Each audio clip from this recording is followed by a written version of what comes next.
Hay un final para esta historia que Will Smith nunca filmó. Un final que cambia todo. Y cuando lo escuches, no vas a poder dormir.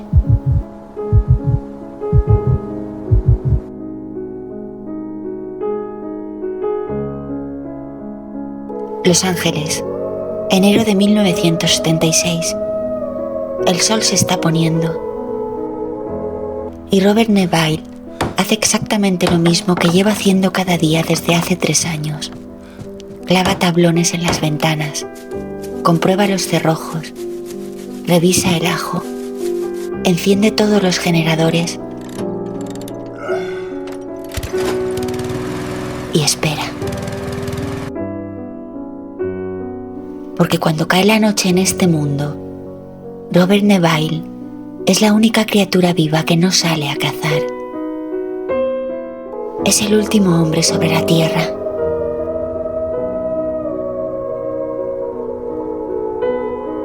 No lo dice él.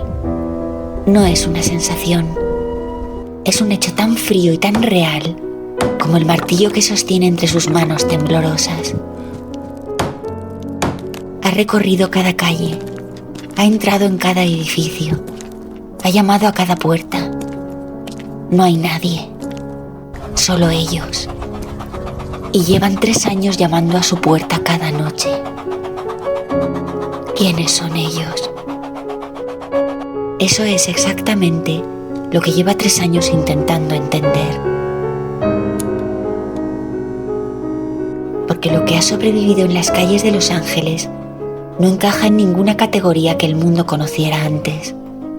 No son muertos, no exactamente. Muchos de ellos respiran, sienten, recuerdan. Algunos incluso hablan. Pronuncian su nombre en la oscuridad, con una voz que suena casi humana. Neville, sal. Neville, sabemos que estás ahí. Y el que más alto grita es Ben Cortman, su vecino, su amigo antes del fin del mundo. Todo empezó con el viento, un viento que venía del este, cargado de polvo después de la guerra. Nadie supo exactamente cuándo comenzó el contagio. Fue gradual, silencioso, imposible de trazar. Primero fueron los animales, luego los vecinos, después la familia. La bacteria, porque Neville terminará descubriendo que es una bacteria, no una maldición, ni un virus de película, se llama Bacillus vampiris, un microorganismo que coloniza el cuerpo humano, altera la composición de la sangre, sensibiliza la piel a la luz solar y despierta en el huésped una sed irrefrenable de sangre fresca. No los convierte en monstruos de golpe, los va cambiando, despacio. Y lo más terrorífico no es la sed. Lo más terrorífico es que muchos de ellos recuerdan quiénes fueron, recuerdan sus nombres, recuerdan sus costumbres, saben exactamente cómo hacerte daño. Neville lo aprendió de la peor manera posible. Primero murió su hija Katy.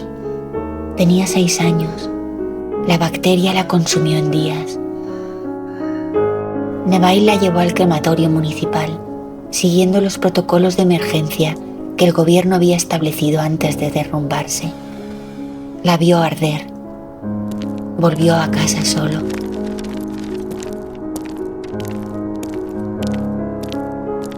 Después murió Virginia, su mujer, y Neville no fue capaz de llevarla al crematorio. No pudo. La enterró en el jardín trasero con sus propias manos, en la tierra seca y caliente de Los Ángeles. Y 3 días después, Virginia volvió. Estaba en la puerta, de pie, con la misma ropa con la que le había enterrado, cubierta de tierra, mirándolo con unos ojos que ya no eran del todo suyos. Neville la mató por segunda vez.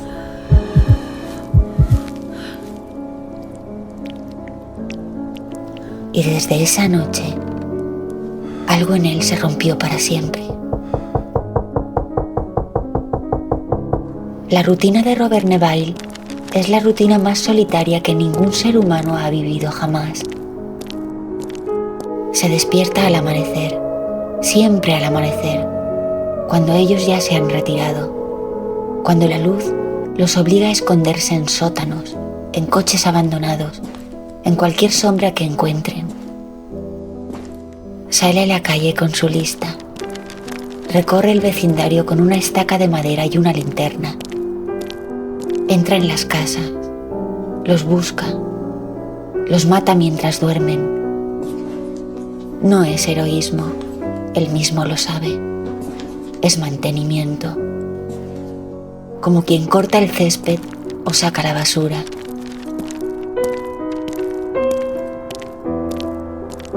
Excepto que la basura aquí tiene cara, tiene nombre, tiene historia. Por las tardes, Neville investiga. Ha montado un laboratorio rudimentario en su casa. Ha leído cada libro de microbiología, de bacteriología, de hematología que ha podido conseguir. Entiende que encontrar una cura no es una posibilidad. Lo que él busca es algo más modesto y más terrible a la vez. Entender. Simplemente entender por qué le pasó esto al mundo. ¿Por qué le pasó a él? ¿Por qué él sobrevivió? Esa pregunta lo carcome más que ninguna otra. ¿Por qué él? ¿Qué tiene en su sangre que la bacteria no puede colonizar? Por las noches bebe, no demasiado, lo suficiente para que el silencio sea soportable, para que los golpes en las ventanas no lo vuelvan loco. Porque la voz de Ben Corman llamándolo desde la calle no le parta el alma en dos.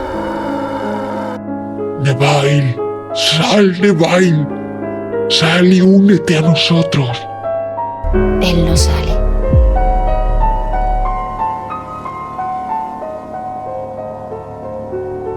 Pone música, clásica, a todo volumen. Y espera a que amanezca.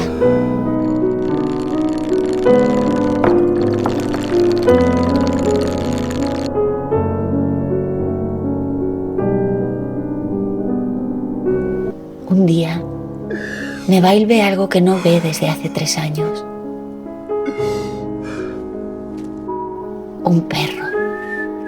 Un perro vivo, flaco, cojeando, cruzando la calle a plena luz del día. Y en ese momento, el hombre que ha sobrevivido solo durante 3 años, el hombre que ha matado cientos de infectados sin pestañear, el hombre que ha visto arder a su hija y matar a su mujer 2 veces, ese hombre se echa a llorar. Porque el perro es vida, es calor, es compañía. Neville pasa días intentando ganarse al perro. Le deja comida, se sienta en la acera a distancia, habla en voz baja. El perro se acerca, se aleja, vuelve. Es el cortejo más desesperado y más humano de toda la historia de la literatura de terror. Finalmente, el perro entra en su casa. Neville lo examina.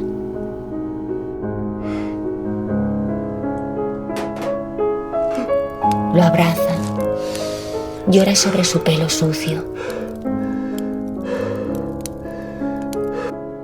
El perro está infectado. La bacteria ya está en él.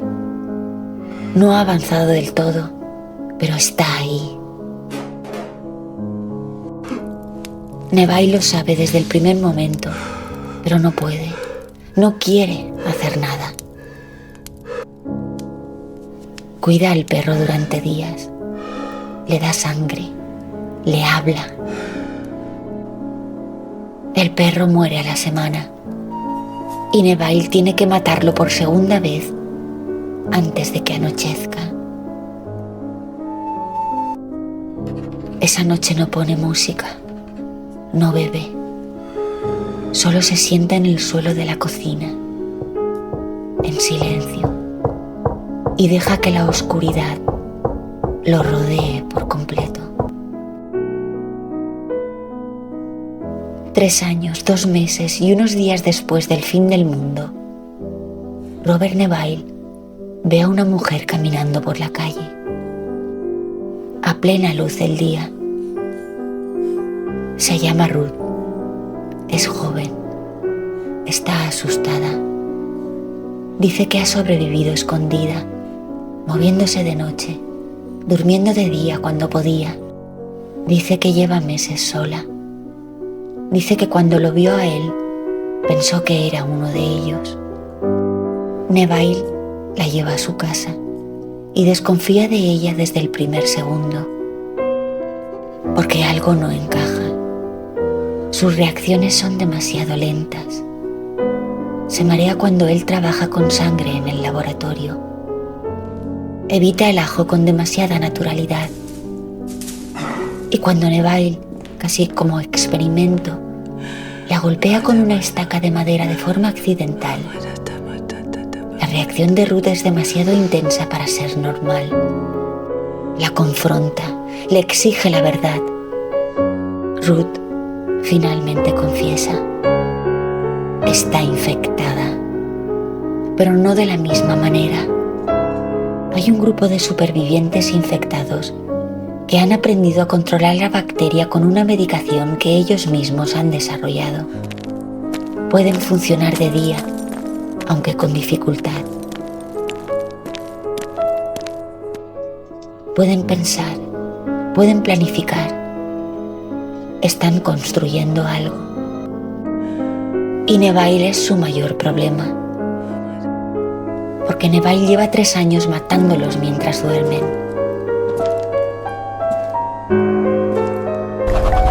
No solo a los muertos vivientes que vagan por las noches sin control, también a los infectados que han sobrevivido.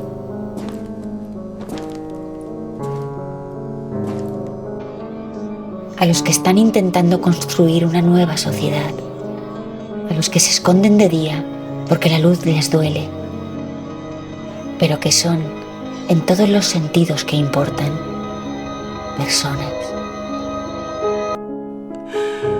Ruth le da una nota y huye antes de que Neville pueda reaccionar.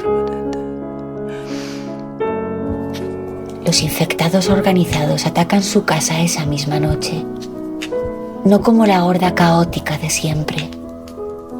Esta vez es un asalto coordinado, metódico, militar. Lo capturan. Hay niños. Hay una estructura social primitiva pero funcional. No es el apocalipsis que él conocía. Es el comienzo de algo nuevo. Lo llevan a través de una ciudad que no reconoce, porque hay actividad, hay orden. Hay infectados trabajando, hablando, construyendo, algo en lo que él no tenía cabida. Lo meten en una celda y Neville por primera vez lee la nota de Ruth. La nota le explica todo lo que ya sospechaba y todo lo que no quería saber. Le dice que lo han observado durante meses, que saben exactamente lo que hace cada día, que su rutina de exterminio ha matado a decenas de sus mejores personas. Personas que tenían nombre, que tenían familias dentro de esta nueva sociedad, que tenían futuro. La nota termina con una frase que es el corazón de toda la novela. Eres una leyenda para ellos, Robert, como Drácula, o el hombre del saco. Los niños de nuestra sociedad crecerán con miedo a tu nombre. Crecerán oyendo historias del monstruo que salía de día a matarlos mientras dormían. Lo van a ejecutar públicamente.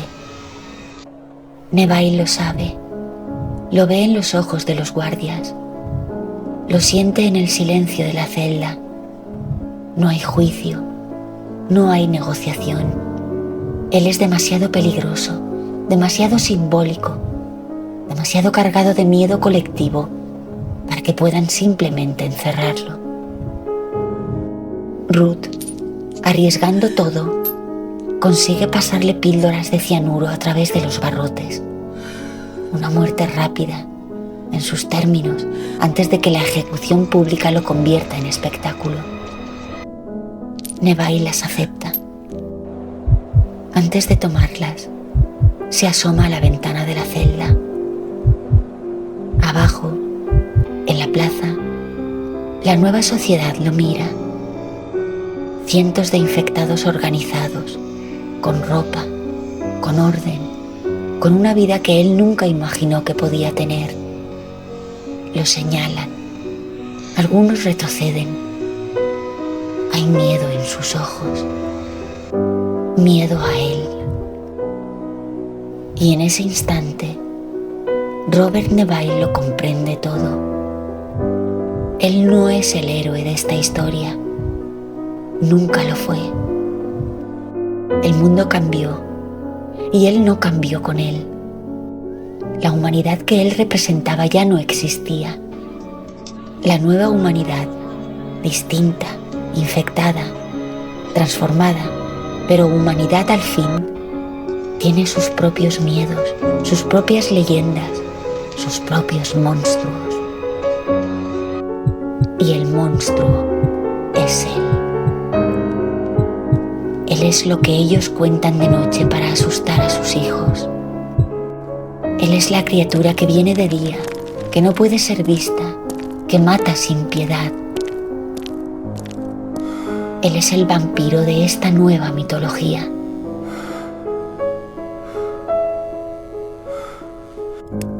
Toma las píldoras.